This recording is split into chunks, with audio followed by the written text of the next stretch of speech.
Take your Bible this morning, if you would, open it to Ruth chapter 4. Ruth chapter 4. We come to a wedding this morning, and it will take us a little bit to get there, but along the way, I think that we will see some beautiful things. Ruth chapter 4 is where we're going to be this morning, but before we deal with the events there in Ruth chapter 4, we need to go back to the beginning of this book. And we're going to read Ruth chapter 1, verses 16 and 17. It says, "But Ruth said to Naomi, Entreat me not to leave you or to turn back from following after you. For wherever you go, I will go. And wherever you lodge, I will lodge. Your people shall be my people, and your God, my God. Where you die, I will die, and there will I be buried. The Lord do so to me, and more also, if anything but death parts you and me." Two women related only by marriage made their way from Moab to Bethlehem in Israel. The older woman, Naomi, was a native of Israel. Her daughter-in-law, Ruth, was a Moabite, an outsider. Both women were grieving because of the loss of their husbands to the grave. Though Naomi did not want to separate from Ruth, she sacrificially advised Ruth to go back to her homeland because she felt that that was a place where she most likely could rebuild her life and find joy once again. With equal sacrifice, Ruth refused the advice that Naomi gave her. She knew that Naomi needed her, and so she rejected what Naomi told her to do and chose to stay instead. Ruth communicated her unwavering commitment, her loyalty, using the words that we just read. Soon after Naomi and Ruth made it back to Bethlehem, Ruth began to harvest grain in the field of a stranger. That stranger introduced himself to Ruth, promised to protect her, and welcomed her into his field. Ruth had not expected such kindness from people in Bethlehem. After all, she was a foreigner. She lived during the time of the Judges when people were unusually selfish. And the bitterness that Naomi had just about stifled any hope that Ruth had left in her heart. Boaz, the man that Ruth met that day, rekindled that hope. Naomi's hope too was strengthened at the end of that day. Ruth's retelling of the kindness that Boaz had shown to her in his field prompted some long-dormant matchmaking skills in Naomi's life. She saw the possibility of a marriage between Boaz and Ruth. Now, that was more than just the imaginings of an old woman, because the Jewish laws had been instituted by God in such a way that required that marriage.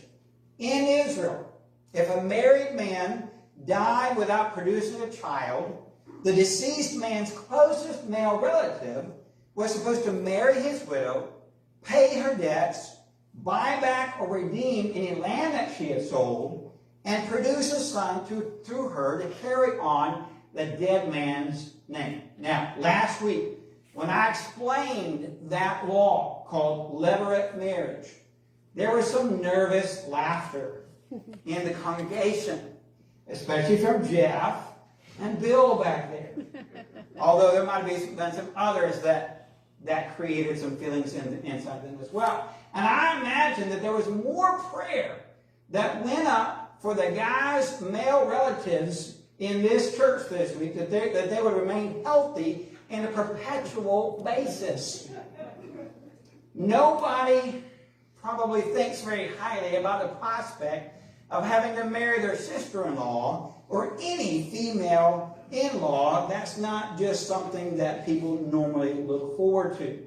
But Boaz was in that position, and he was willing to do what the law required and what Ruth humbly asked of him. One problem stood in his way. Boaz, having likely pursued the possibility of a permanent relationship between him and Ruth, discovered that there was another man who was a closer relative to Ruth and Naomi, and therefore that he had first dibs on the right of redemption. Since Boaz was an honorable man, he felt he had to inform this other man about his option of redeeming the land and claiming the woman that went with it. Listen to the last verse of Ruth, chapter 3, verse 18. It says, Then Naomi said to Ruth, Sit still, my daughter, until you know how the matter will turn out, for the man will not rest until he's concluded the matter this day. By pursuing Boaz, Ruth had done her part. The rest was in his hands. All she could do now was wait. Thankfully, she did not have to wait long. Look at Ruth 4, verses 1 through 4. It says, Now Boaz went up to the gate and sat down there, and behold, the close relative of whom Boaz had spoken came by. So Boaz said, Come aside, friend, sit down here. So he came aside and sat down, and he took 10 men of the elders of the city and said, Sit down here. So they sat down. Then he said to the close relative, Naomi, who has come back from the country of Moab, sold the piece of land which belonged to our brother Elimelech. And I thought to inform you, saying, Buy it back in the presence of the inhabitants and the elders of my people. If you will redeem it, redeem it. But if you will not redeem it, then tell me that I may know. For there is no one but you to redeem it, and I am next after you.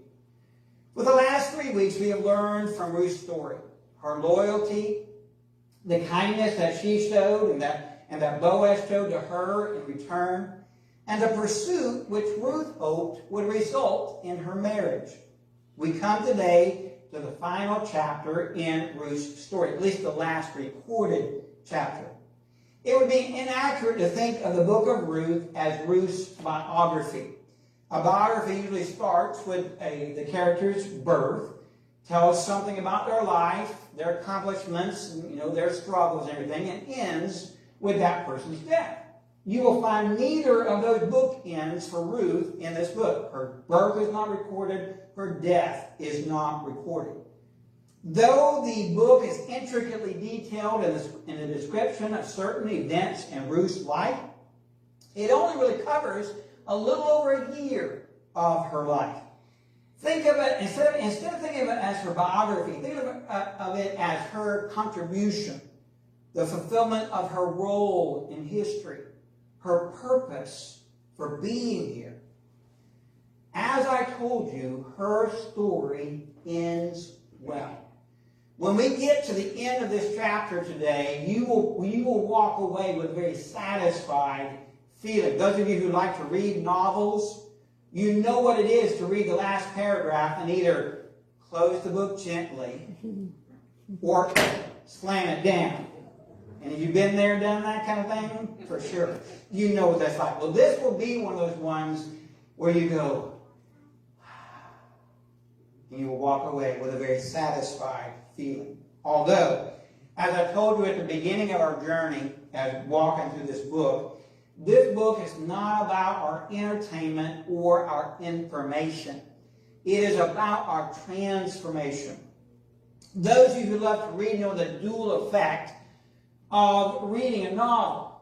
Like I just said, sometimes you walk away from that book feeling very satisfied because it ends very well. But even a good book can leave you walking away feeling rather uneasy. Because you look at that book and you think how exciting, how everything just works together for good. You're able to read the beginning, you're able to read the end. It's a summation of things. And then when you close that book, you look at your life. And you tend to think, my life isn't anything like that. My life's not exciting. My life doesn't have all those wonderful things happening in it. And I have no guarantee that my story will end well. I want to make you another promise today. Though the details of your story will be very different from those in Ruth's, your end can be just as satisfying as Ruth's was. How, you ask? Here's how. By following the same pathway that she did. Not the pathway that led her from Moab to Bethlehem, but the pathway that leads you to forsake your old way of life and follow Ruth's God wherever he may lead you. The life story of a person who does that always ends well. Let's get back into the story so we can see the specifics of how to have a story that ends well. We will draw several principles toward that end as we progress through the last chapter today. The verses we just read a moment ago deliver the setting that we are now in. In chapter 3, Boaz was at the threshing floor. He is no longer at the threshing floor. Now he's at the city gate. The city gate was the happening place. This is where everybody went to find out the town's latest gossip, the things that were happening in town, the news. They went there to meet with friends because everybody would pass by the city gate eventually. And it was also the place that they went in order to transact business. Since Boaz was a man of prominence, he would have spent many hours there at the city gate. It was likely here that Boaz first heard that Naomi had come back from Moab to Bethlehem. And it was also likely here that he had first heard the name of Ruth, the Moabitess. And it was here that he heard, surprisingly, of the kindness that Ruth had shown to Naomi. He likely had planned to come to the city gate that morning. Remember what they'd done the night before, what they'd done the day before? They threshed all that wheat.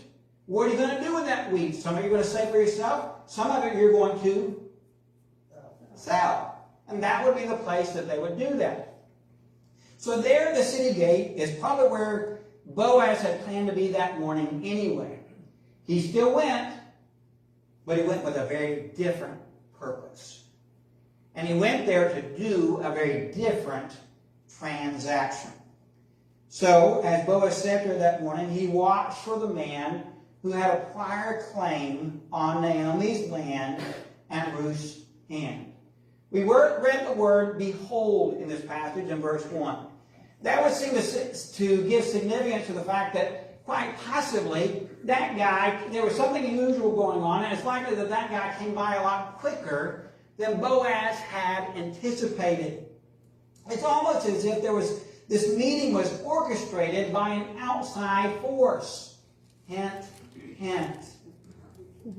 What happened here mirrored a coincidence that brought Ruth into Boaz's field. We read it back in Ruth chapter 3. And Ruth, you see that word there? What's that word? Happen. Question. Do things just happen? In Ruth's situation, I think we're safe to say that something, or better said, someone, was weaving Boaz and Ruth's story together. And that person was not Naomi, and it was not Boaz, although both of them played their part. At Boaz's insistence, the unnamed man came and sat down with him. Boaz then called 10 men to witness the transaction that was going to take place that day. Boaz laid out the situation and offered the men the opportunity to do the right thing by redeeming Naomi's land. Now I want you to notice two important facts about this transaction that happened on that day. First, Boaz gave the man an out. Though the law laid this obligation on the closest male relative, Boaz said that he would meet the need if the other guy chose not to. Second, Boaz and this man were discussing Ruth's future, who she would marry. If you were Ruth, where would you be? Where would you be? You'd want to be right there. This is not like the guy that goes to the woman's dad and asks for his hand, her hand, his permission in order to be able to get married. The transaction that took place on that day would determine who Ruth spent the rest of her life with. Now, being that this discussion would determine the widow's fate, the law gave the right to the widow to be there to hear the proceedings as they went along. If the man said no to his responsibility, the woman had the right to spit in his face. His refusal was considered shameful. Further, she had the right to reach down to his foot, grab his sandal, and take his sandal off. and mock him as he hobbled away. And the townspeople would forever know that guy as the he who had his sandal removed if he said no. But in this case, Ruth and Boaz wanted the unnamed man to say no. So Boaz chose to be gentle with him and not have Ruth there. They did not want him to pressure him into doing what they did not want him to do. Now, if that sentence sounds contorted, it was not nearly so contorted as Boaz's stomach when he heard the words of the guy in response to the offer that was put to him. Because the guy said, I will redeem you. What do you think Boaz's stomach did at that point? Have you ever had a dream almost slip away? I mean, it was right there at your fingertips. In this case, it was right there at Boaz's feet, but it looked like what you hoped for was not going to happen. Boaz was not one to give up so easy. He made sure the other guy read the fine print on the contract before he signed on the dotted line. Look at Boaz's next words in verse 5. Then Boaz said, on the day you buy the field from the hand of Naomi, you must also buy it from Ruth the Moabitess, the wife of the dead, to perpetuate the name of the dead through his inheritance. Now, it looks like that Boaz was doing a little bit of conniving on his own. See, instead of sweetening the pot, he soured the pot. He was offering a package deal. The land came with a woman attached to it. Any of y'all ever downloaded free software from the internet? It usually comes with some things you weren't expecting. Some other programs, some spyware, some advertisements. Well, thankfully, those extras you can delete. But this was marriage. Marriage is permanent, or at least it's supposed to be. What happened that day evidences something that is very true still today. Marrying someone, especially someone who came out of a previous marriage like Ruth did, comes with baggage, in-laws, children, expectations, hurt, or debts. And since Ruth was a Moabite, she came with even more baggage than normal. By the way, if you notice, when Boaz told the other guy about what his responsibility would be, did you notice how he specified Ruth? Mm-hmm. Ruth, the what? Do you think he did that on purpose? Mm-hmm. I think quite possibly he did. See, something about her heritage made Ruth less desirable, a problem, a risky venture. Maybe Boaz was playing on the guy's prejudice by mentioning her heritage, but maybe it was more. At best, marriage to Ruth would be a cross-cultural marriage. And cross-cultural marriages come with their own set of difficulties. Boaz knew some of what Ruth brought with her, but not all. No person knows everything about their spouse the moment after they say, I do. Can I get an amen on that? Amen. Boaz was okay with that uncertainty, whereas the other guy was not. Look at his response in verse 6. It says, when the close relative said, I cannot redeem it for myself, lest I ruin my own inheritance, you redeem my right of redemption for yourself, for I cannot redeem it. For a moment, I ask you for each of the characters that are there, Boaz, Ruth, and the other guy, the unnamed man. I want you to put yourself in their shoes, or to put it in their terminology, you swap sandals with them. First, there's Boaz. He was flattered that Ruth wanted him as her husband. More than that, he wanted to be the one that protected her for the rest of her life. If you had been him, would you have kept your mouth shut about the other guy who had a claim on Ruth? Would you, being a wealthy, prominent citizen, have thrown your weight around a little bit in order to make sure that the decision came out in such a way that it favored you? Would you have at least indicated not just your willingness to marry Ruth, but your desire to do so? Boaz did none of those things. After giving the other guy the information that he needed, Boaz nervously put the pen in the other guy's hand. I imagine there was only one of many transactions that Boaz had done there at the city gate. But if there had been a blood pressure cuff on his arm on that day, I would imagine that his blood pressure went immeasurably high. See, the stakes of this transaction were higher than any he had ever had before. Still, he gave up control over the day's outcome. Then there's Ruth. What was she doing while her fate was being decided by two men? She was waiting. Now, I know all of you love to wait, right?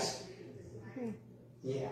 That's one of our favorite activities. That's why we pass the other vehicle in front of us, even if it only gets us one car length closer to our destination. Waiting, though, gave her plenty of time to ponder the outcome of that day.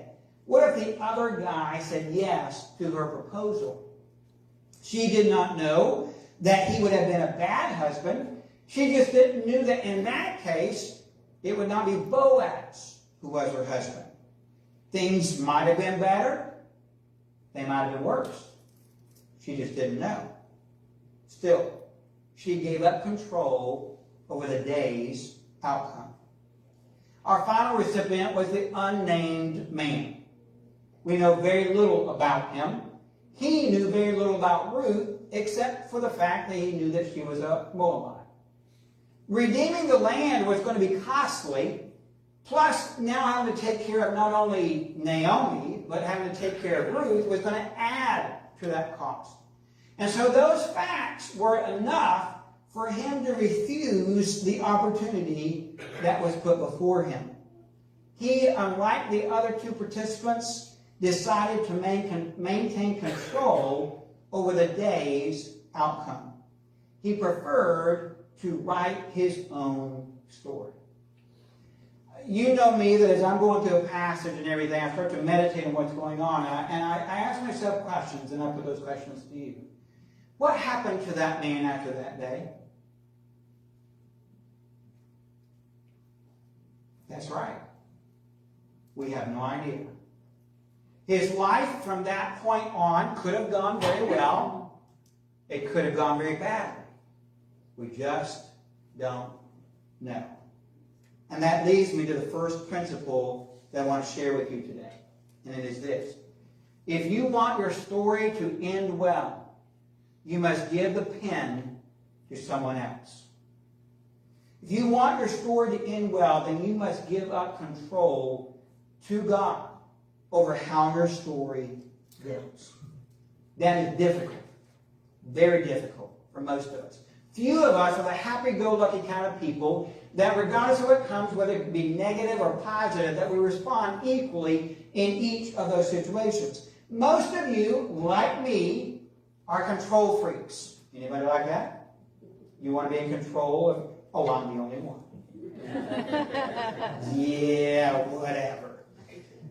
How much say do you like to have over those factors that dramatically impact your life? Wow. Here they were in this situation, and all that Ruth could do was wait. All she did was wait for Boaz to bring back word concerning a conversation that was going to affect the rest of her life. But the fact that she did helped to ensure that her story ended well. See, God was the unseen architect of her story. Ruth was not in control. With the words we read at the beginning of today's message, she already indicated that that was going to be the story of her life and that she yielded control to God. She said, your people will be my people. Your God will be my God. People mistakenly think sometimes that if they give up control of their story, that their story will spiral out of control. And I'll admit, it quite possibly will look that way. But just because you give up control does not mean that no one is in control. God is the only one who can steer your story to a happily ever after ending. Do not fight him. Yield to him. Boaz, his counterpoint, was not willing to do that. His refusal to accept the opportunity opened the pathway for Boaz to do so. So listen to Ruth 4, verses 7 and 8. It says, now this was the custom in former times in Israel concerning redeeming and exchanging. To confirm anything, one man took off his sandal and gave it to the other. And this was a confirmation in Israel. Therefore, the close relative said to Boaz, buy it for yourself. So he took off his sandal. Does that look weird? How do we ratify contracts today? You sign your name on the dotted line. For this type of contract in Israel, one man, which I will not do today, took off his shoe, his sandal, and handed it to the other guy. Imagine if we did things that way today. I hope that they both wore the same size, and I hope that they both had odor eaters in there. Now, something might be the end of that contract on that day. This is yet another strange custom in Israelite culture. The Bible is not clear about the meaning of this custom, but it gives us some hints. The giving of a sandal custom could simply be something as simple as this. One man was going to walk in the other man's shoes. One man was a substitute for another man. That could be it, but I think there's something more, though. Consider this. What do you do with your shoe? What's it for? What? Throw it. You said throw it?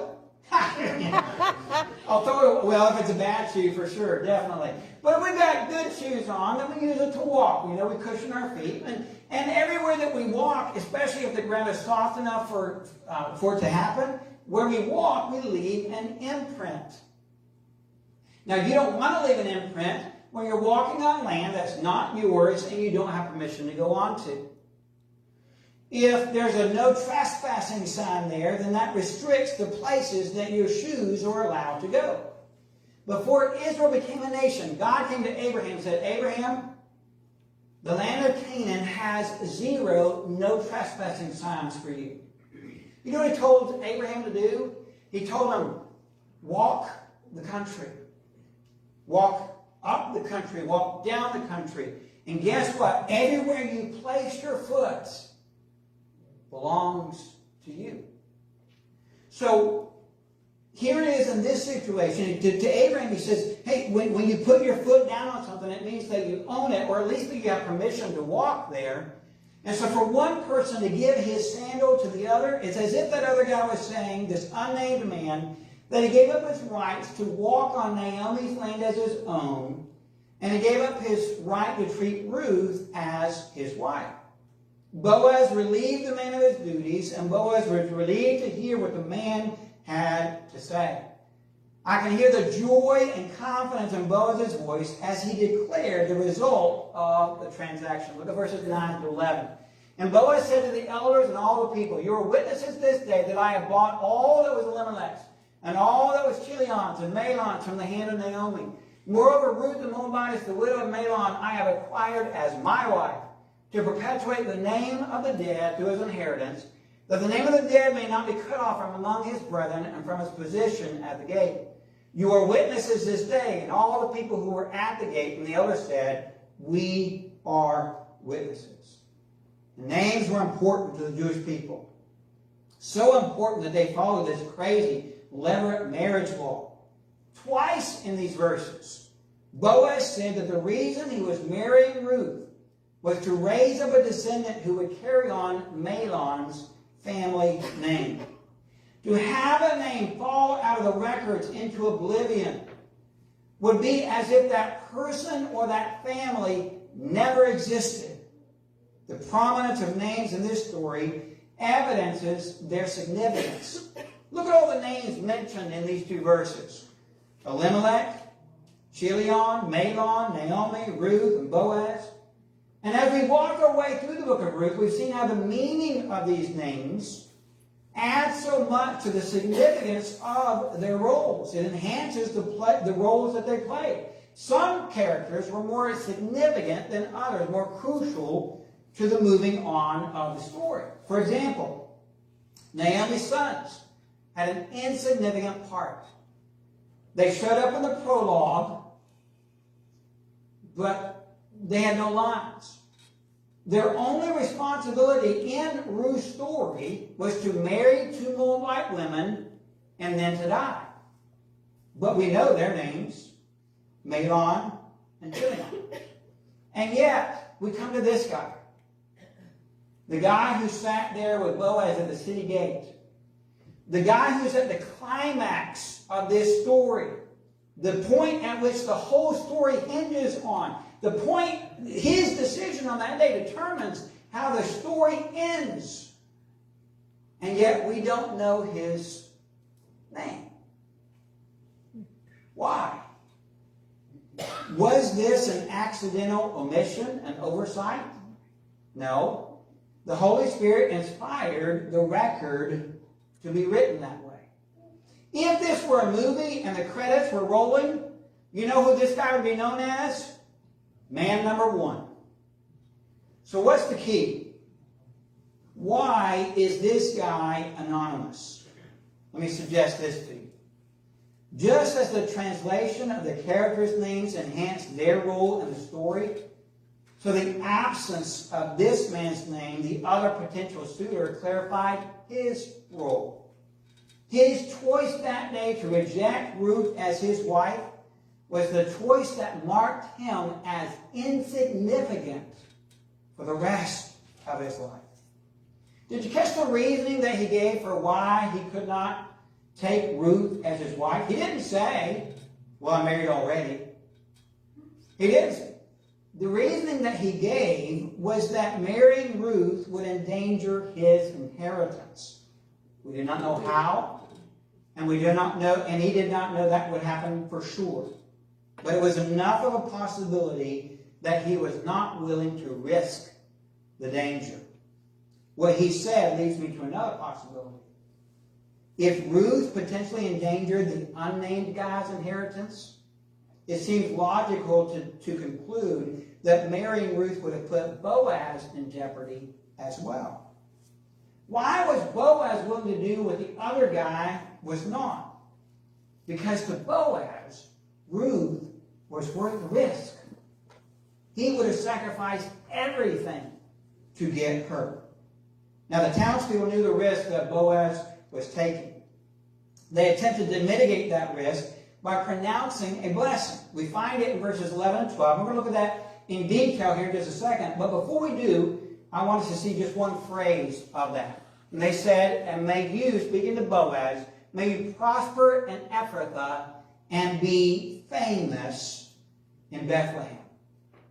The unworthiness of one man to be mentioned by name contrasts against the fact that Boaz's name became famous in Bethlehem. The rest of the story, everything except this small portion, the rest of the story focuses on 2 women. This part focuses on 2 men.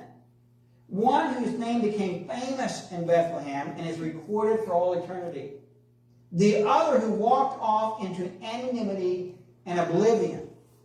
He may have lived a good, meaningful life, but we just do not know. That gets us to our second principle today. If you want your story to end well, you must take a risk. In other words, you must live by faith. No one gets a name for themselves by playing it safe. Let me tell you a sad tale in the form of a poem. There was a very cautious man who never laughed or played. He never risked, he never tired, he never sang or prayed. And when one day he passed away, his insurance was denied. For since he never really lived, they claimed he never died. Now, I understand why you laugh about that, and I get it too. But just think about how sad that would be if that was said of you. Do you want that to be the record of your life? Over in the New Testament, Hebrews 11 records the names of many famous people from the Old Testament. Each and every record begins with the same formula. It says this: by faith, someone did something. By faith, Noah built an ark. By faith, Abraham left. By faith, Moses chose to suffer with the people of God than enjoy the pleasures of sin for a season. What they did may have made them famous in the eyes of their contemporaries and in our eyes. How they did it and why they did it made them famous in God's eyes. Boaz's name is not listed in that chapter, but it could have been. His verse would have gone like this. By faith, Boaz married the Moabite Ruth. That was risky. The kind of risk we're talking about is not the kind you take when you go to Rocky Gap and you pull one of those levers on that machine. That truly is risky because you never know whether or not you're going to get what you're asking for. You cannot guarantee the outcome. No, faith is stepping out on the promises of God. God's promise where he says, if you do this, then this outcome will happen. To just take a risk without God's promise behind it, that is not what we're talking about. We're talking about when God says, follow me, obey me, do what I told you to do, and things will turn out all right. See, faith in God's promises is only risky from our perspective and only because we cannot see how things will turn out. But if you go back to the people listed in Hebrews chapter 11, if you could talk with them, each of them, without question and without hesitation, would tell you that God was worthy of their trust. Folks, I've got news for you. God is still worthy of your trust. The steps of faith those people took brought them some pain, some struggles, some questions into their lives. Every time, though, their story ended well. Now, you may say, wait a minute, Chris. I know that chapter, and I know how that chapter ended. See, not everybody got saved from the lion's den. Not everybody got to walk through the fiery furnace and not be singed. That chapter ends with the stories of some people that got sawn in two, that got torn apart by wild beasts, that died of starvation. You say, wait a minute, that doesn't sound like a story that ended well. But that's only because you're thinking of death as the end of the story. Folks, your story doesn't end with death. Death just gets you to the end of your story. Because if you have Jesus as your Savior, you know where your story ends. You're home. Your story can end well. Since this part of Ruth's story focuses on two men, let me address for a moment just the men in this place and those that might be listening online. You men were once risk takers. You did the riskiest act that there is. You know what it is? You got married, that's right. I sat in Jack and Alma Combs' house this week, and they told me that they will celebrate their anniversary on March 7th. 56 years. I asked them, what is the secret to a long and enjoyable marriage?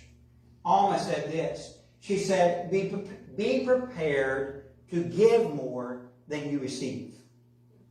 Jack said, keep God as the center of your marriage.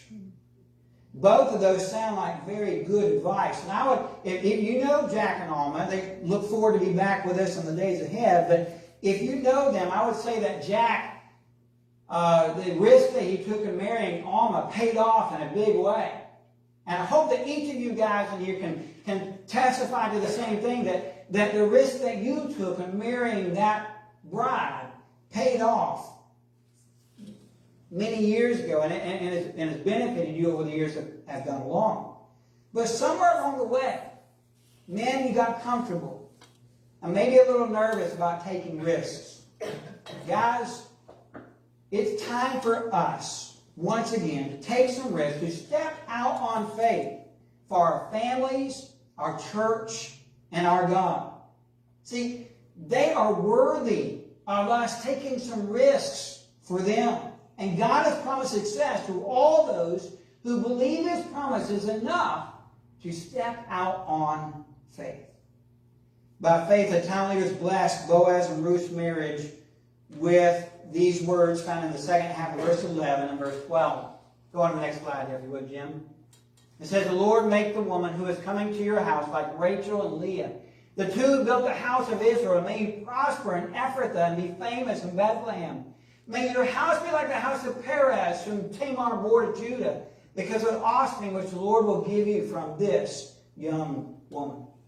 Now, this blessing was probably likely a common blessing, at least the first half of it, because the first half applied to the whole nation, since every Jew descended from Rachel and Leah, either them or the concubines that Jacob had. The second half of the blessing was more specific to the current situation with Boaz, since Boaz was a direct descendant of Perez, who is mentioned there in those verses. Now, I got to tell you, if I was going to be compared to anybody, Rachel and Leah and the whole Judah, Tamar, and Perez story would not be the people that I would necessarily want to be compared with. In both of them, there's an upside and a downside. Rachel and Leah, probably the likely comparison there is that between the two of them and their two sister wives, they had 12 children who became each the head of one of 12 tribes. So basically the blessing was, may you have many children. Well, that's the upside of things. But the downside was that Rachel and Leah, together with her two sister wives, Zilpah and Bilhah, and Jacob, who they all shared among them, had a highly dysfunctional family. If you know anything about them, then you know that that's true. That comparison, though, is still better than the next one. To be compared to Perez was both a negative and a positive. Mostly negative. Judah, Perez's dad, was one of Jacob's sons by Leah. His was the largest tribe, the reason that Jews are known as Jews, and the ancestor of Boaz. Ruth's beautiful story is contrasted against his, which included another literate marriage story. Judah's story is not so beautiful. We find it in Genesis chapter 38. Let me see if I can run through it very quickly. Judah, Boaz's ancestor, had 3 sons. Their names were Onan, and Shelah. There was one woman in the family, Tamar, and she was the wife of Judah's firstborn son. Judah, though, got no grandchildren from this marriage because God killed her for some unspecified reason before Tamar could get pregnant. So, Judah told Onan, his second-born son, to perform his duty toward his brother and get Tamar pregnant. Onan married Tamar, but whenever their actions would have normally resulted in her pregnancy, he prevented the seed from getting to where it needed to go and dumped it on the ground instead. Why? Why did he do that? Because he did not want his brother to have an heir. Either he had something against his brother, or he did not want to father a child that would not legally be his, or producing a legal heir to his firstborn brother would have somehow limited his inheritance. Like the unnamed man with whom Boaz bargained, Onan was not willing to father a child that would not legally be his. Being that Judah was not in the bedroom when Onan and Tamar had sex with each other, Judah did not know the steps that Onan took to prevent Tamar's pregnancy. But God knew, and God killed him for it. 2 of Judah's sons were now in the grave. Judah had 1 son left. If you had 1 remaining heir, and your first 2 sons died because they married the same woman, what would you do? Judah had some time to think about it because the 3rd son, Shelah, was not old enough to get married yet and be able to produce a child. So Judah took Tamar into his home temporarily and cared for her, promising that when Shelah grew up, that he would pass along his 3rd son for her to be able to marry him and produce a son through him. Years passed. Tamar watched Shelah mature, but she also saw that Judah reneged on his promise for fear that his final son would also die. It looked like Tamar was destined to be a childless widow. Judah's fear of death was realized, not by his son, but by Judah's wife. Once Judah was done grieving for his wife, he went to a nearby town to do some business. An opportunity for a little pleasure greeted him there. A veiled woman sat beside the road, and Judah thought that she was a prostitute. He did not know that the woman was his daughter-in-law, Tamar. One thing led to another, and she became pregnant by her father-in-law. None of this encounter between Judah and Tamar was by chance. Tamar created the opportunity when she saw that her last option for motherhood was being withheld from her. Folks, these were Boaz's ancestors. Conniving ran in Boaz's family tree. If me giving the details of this story offends you, I'm sorry. I said them in as general terms as I could think of this morning and still get the meaning across. But it's important for you to know the sordid details of this family situation. See, only such an ugly foundation could give an appropriate backdrop for the beauty of Boaz and Ruth's response to their sordid past and the evil of their current culture. Boaz and Ruth's story shows that the light shines best against the darkness.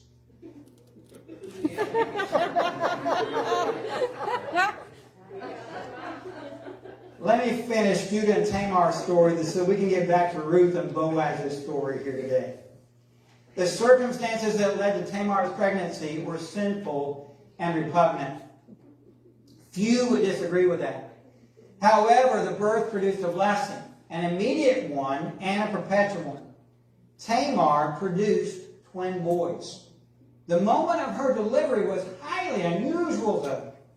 One of the twins stuck his hand out of the birth canal long enough for the midwife to tie a scarlet thread around that hand. And then when that first boy pulled his hand back in, the other boy pushed him out of the way. And the other boy came out first. And because he came out first, he was named Perez. You know what Perez means? It means breach or breakthrough. Here was a boy, a guy who refused to allow his circumstances to hinder his forward movement. His birth was the defining moment of his life. If this whole story is news to you, I am not surprised.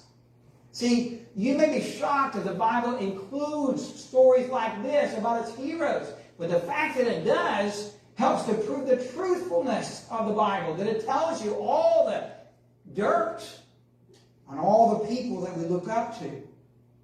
The fact pastors don't usually preach on stories like that. I think they should. See, though most cannot relate to the details of that story, we all have some things in our history, either personally or in our families, of which we are ashamed. Even worthy men like Boaz and his ancestor Perez had skeletons in their closet. But instead of waiting for your relatives one day when you die to sanitize your obituary, you have the opportunity to do that now, to bring the things that you might be ashamed of in front of other people, to take a curse and turn it into a blessing, to take a trial and turn it into a testimony. See, Perez had no control over the circumstances of his birth, his past. But he had a great deal of control over what happened in his life beyond that. He did much with what he had. Other than this inclusion of his name here and in some genealogies in the Bible, there's only one time that you find Perez's name mentioned. But that one time is significant. It's in Nehemiah chapter 11, and verse 6. It says this, all the sons, all the descendants of Perez who dwelt at Jerusalem were 468, what's that word? Valiant. Valiant men. You know what valiant means? Brave, mighty, able. Perez produced a family tree of worthy men, men of whom Boaz was a part. If you had that said of you, and that was all that was said of you, would you consider your life a success? I would. In the blessing that these witnesses pronounced, they were asking that the child that Boaz and Ruth produced would be cut from the same cloth as Perez was. They wanted him to be a man that did not make excuses for why he could not succeed, but a man who with integrity and honor broke through the obstacles that stood in his way. You say, well, what does his story have to do with me? Regardless of your gender, you too can be a Perez. But you must choose how you will respond to the circumstances that you have been given. You can let your past be a wall that stands in the way of your growth, the excuse you give for why you have not grown, or the springboard from which God gets glory over how far you have come. So here's the third principle. If you want your story to end well, you must embrace your past. You have several choices of what to do with your past. You can try to hide it, living in fear of the day it will come out. You can dwell in your past and grow bitter about it like Naomi did. You can deny your past, blaming other people for it and never moving beyond it. Or you can admit your past, repent of its failures, learn from it, and move on into the future. Your past does not determine your future, but it influences it. You can look at your past as a curse, or you can find the hidden blessings there.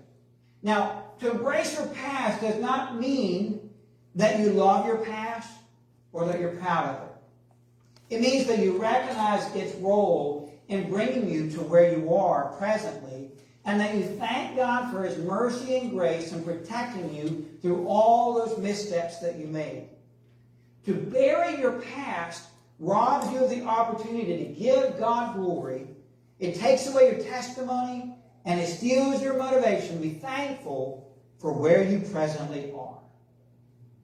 Boaz, Ruth, and Naomi had good reason to be thankful. Look at verse 13.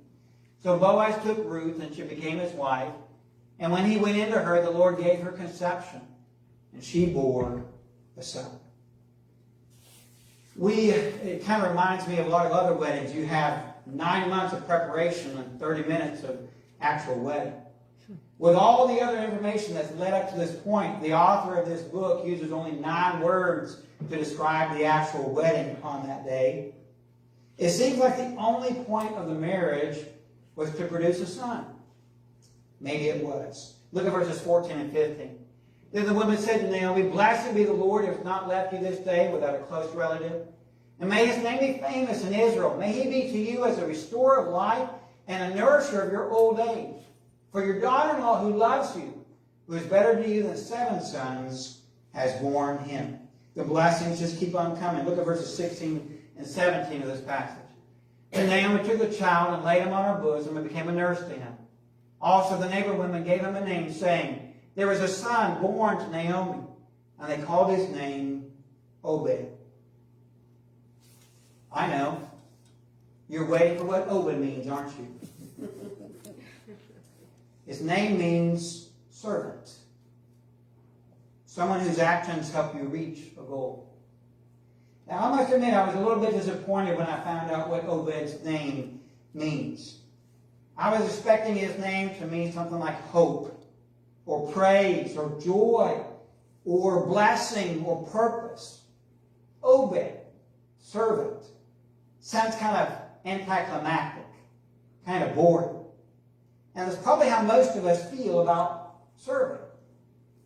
But a life of service is what got Ruth in touch with Naomi. A life of service is what caused her to stay with Naomi as they journeyed to Bethlehem.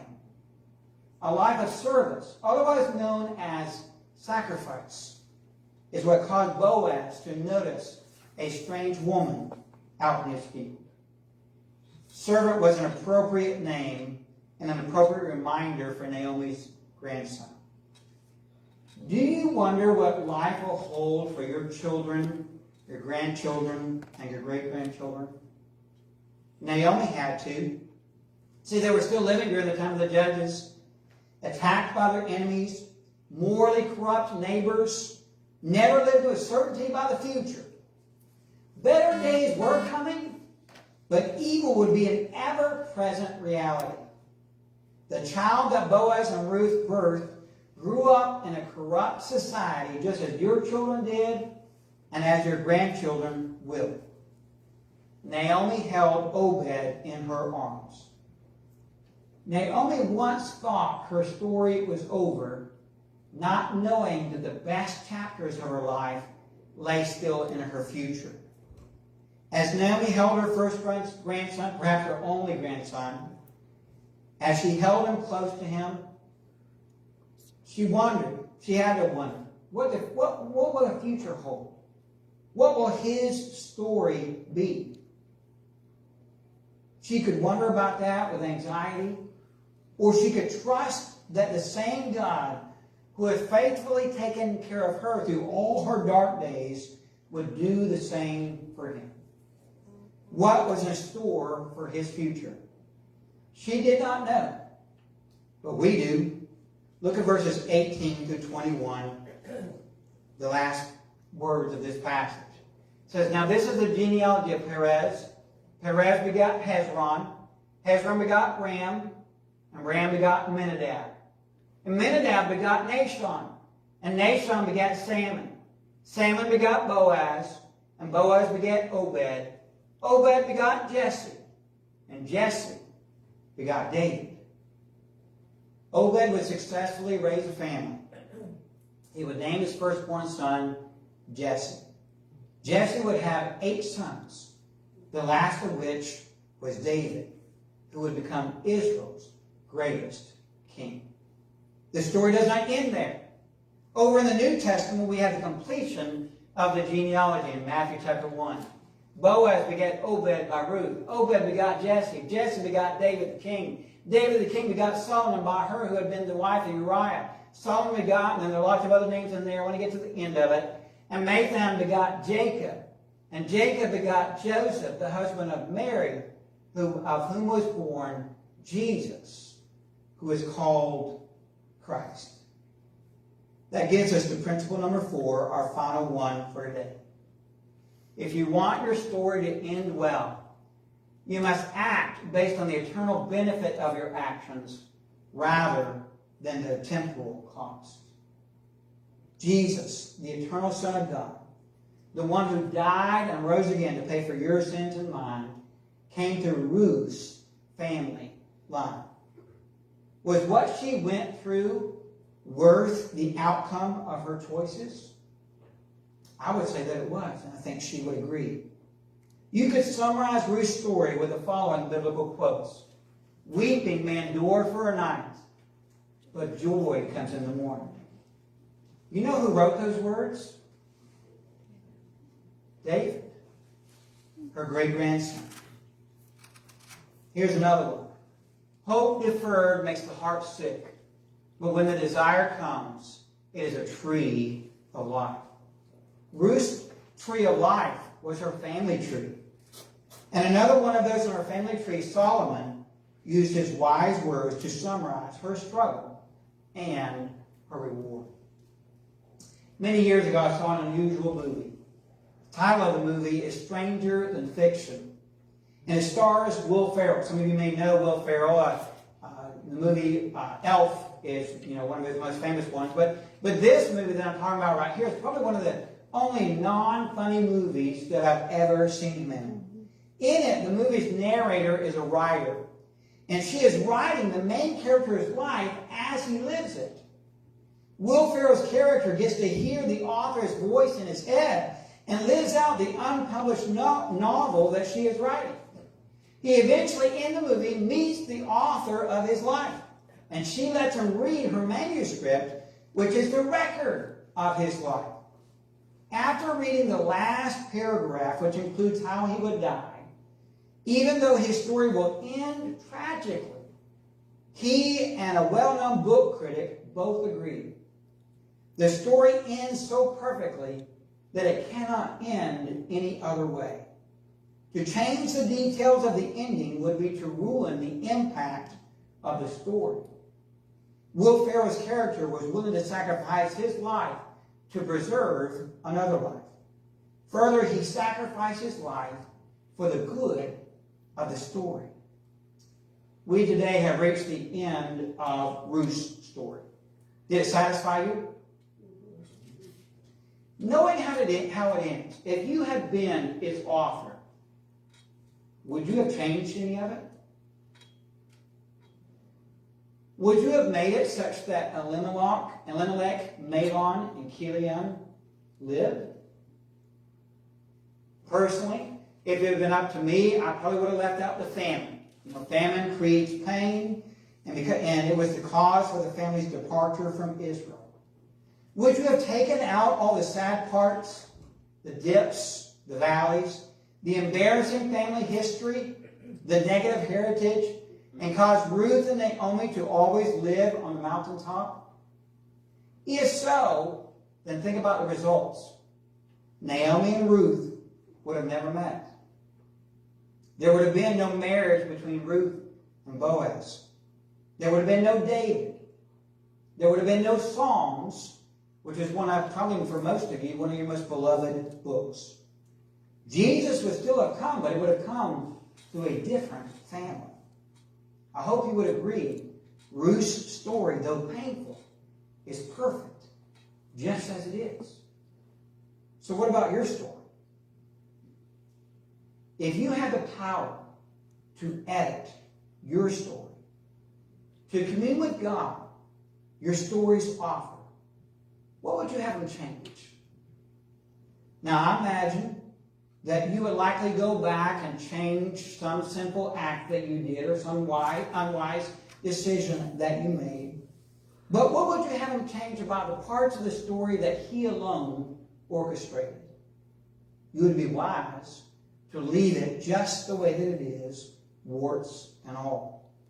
The way God has your story going will result in a beautiful ending if you will faithfully serve him all your days. See, my friends, you are not at the end of your story. Some of you are still in chapter 1, trying to survive, doing everything you can to accomplish that, even sometimes doing things that others might find questionable. You have great sorrow, but you also have great people to walk through it with you. Some of you are in chapter 2, hard work that seems to produce only a subsistence living, but brings you into contact with kind people. Perhaps you're in chapter 3, taking some risks that you may or may not lead to abundant blessings in your life. Some of you may be in chapter 4, the part of your life where you finally get to see the blessings that your struggles have produced. You may not be able to choose where you are in the story, but you can choose who you are in the story. Can I make a suggestion? Don't be an Orpah or the unnamed man who walked away from the opportunity to marry Ruth. See, by attempting to control their stories, they ruined their stories. Don't be Naomi either, as we first met her, bitter about the things that had happened in her life, angry at God for bestowing evil on her. Instead, be a Ruth. Be a Boaz.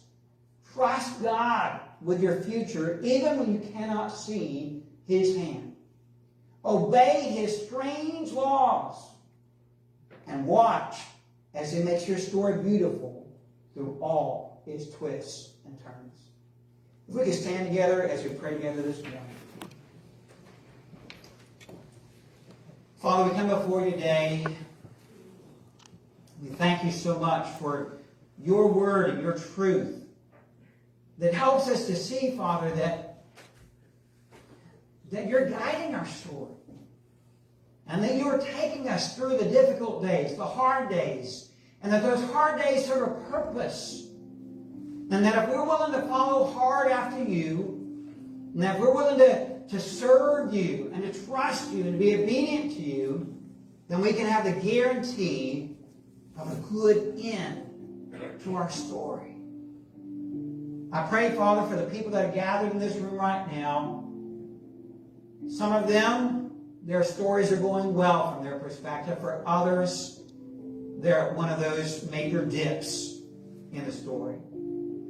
And I pray, Father, that you will give them courage to keep moving forward with obeying you and following hard after you, Father. Others, they're wavering. They're not sure they want to keep following. They're thinking of being like Orpah, who turned back to follow her own ways and go her own direction. I pray, Father, that we will trust in you, that we will surrender our lives to you and let you be the master of all that we do and say. With your head still bowed and your eyes still closed, I want to ask you 3 questions this morning, and then we'll be done. I want to ask you this morning, are you holding on to the pen of your life? Are you trying to control the direction that your story goes? If you do, if you keep going that direction, if you refuse to give up control of your life to the God who sees the future, the past, and can tie them all together in a beautiful knot, if you refuse to give up control of your life, then you will mess up the beautiful plan that God has for you. Are you willing to sacrifice your life so that your story can end well? Second question. Maybe there's somebody here today in this room or somebody listening online that you don't have Jesus as your Savior yet. Folks, I've got news for you. Doesn't matter what else you do, if you don't take Jesus as your Savior, then your story will not end well. Doesn't matter that if your story never has any dips during life, if you continue on that uphill climb for the rest of your life, but you don't have Jesus, then I guarantee you your story will not end well. Jesus sacrificed his life for yours so that your story can end well. Will you give your heart to Jesus today? Question number 3. Maybe there's somebody here that you've been a part of this congregation for a long time or a short time. Doesn't matter. But today would be the day that you would join your story with our story. Today would be the day that you make it official and that you become a member of Danville Community Baptist Church. Are you willing to sacrifice your story to help somebody else's story go well? We're going to sing this song together this morning, I Surrender All. Only sing it if you're willing to do what it says. Don't lie. Are you willing to surrender? Put down the pen. Give your life to Jesus. Make it official and become one of us. If you need to do any of those 3 things or something different, you can come kneel at this altar. You can come talk to me. We can talk about it together. Let's sing together, I Surrender All.